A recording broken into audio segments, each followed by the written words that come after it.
Hi friends, இந்த மாலோட பேர் வந்து கிரேப் வைன் மில்ஸ் அண்ட் இது வந்து one of the largest malls in Texas. சும்மா விண்டோ ஷாப்பிங் போகலான்னு தான் நாங்கள் போனோம்.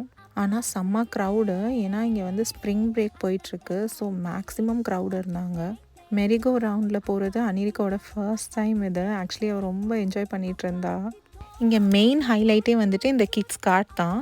ஸோ நம்ம ஒரு $10 பே பண்ணிட்டோன்னா இந்த கிட்ஸ் கார்ட்டை நம்ம வந்து ஆக்சஸ் பண்ணிக்கலாம். கிட்ஸ் வந்துட்டு ரொம்பவே என்ஜாய் பண்ணுவாங்க. நாமளுமே வந்துட்டு நிம்மதியாக ஷாப்பிங் பண்ணலாம். இது ஆட்டோமேட்டட் சிஸ்டம். ஸோ வந்துட்டு நம்ம இந்த கார்ட்டை வந்து இதே இடத்துல ரிட்டர்ன் பண்ணிட்டோன்னா நம்மளுக்கு வந்து $1 வந்து ரீஃபண்ட் ஆகிடுது. நம்ம ஊர் மால் மாதிரியே தான். Branded shops, food court, kids play area எல்லாமே சேம். பட் ஆனால் இங்கே என்னென்னா எல்லாமே சேம் ஃப்ளோரில் இருக்குது. ஸோ இந்த எஸ்கலேட்டர்ஸ் அதெல்லாம் இல்லாதனால கிட்ஸ் வந்து இன்னுமே ஈஸியாக மூவ் ரன் பண்ணுறாங்க. அப்படியே கொஞ்சம் நேரம் எக்ஸ்ப்ளோர் பண்ணிவிட்டு நாங்கள் கிளம்பிட்டோம். இன்னொரு vlogல பார்க்கலாம். பாய்.